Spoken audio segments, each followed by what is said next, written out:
kuchukua tu unapokwenda. Ni sawa hata kichukua. Mulika huko makaburini, mulika makaburi huko. Chukua. Makaburi yachukue yote huko. Jambo kama watu walikuwa wanafanya kazi huko.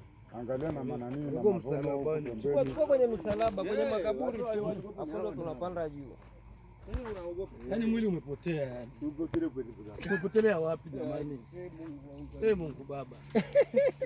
Mungu tuokoe. Wewe unataka kudanaga na itike. Au tupige nani mapambio kidogo naweza ikatokea.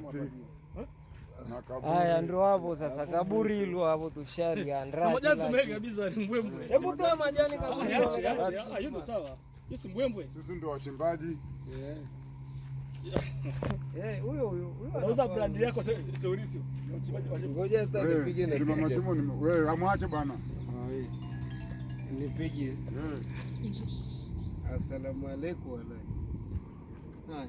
Sasa ndo nini kwa jamani kidogo mnaongea. Hapo sema kwa brand. Asalamu alaykum.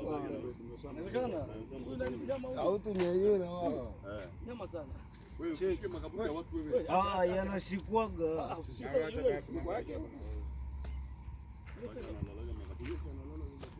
Nalindaga hapa. Sasa kuchukua amegeuka kwa kuchukua. Umesharudi kwenye WhatsApp. Wewe ni unakubaliana kwa Freemason. Atukubaliaki bwana. Hataki. Hicho chukua hapo yuko hai watu wakasema kachimbeni kaburi. Hawajui labda. Ile mtoto inawezekana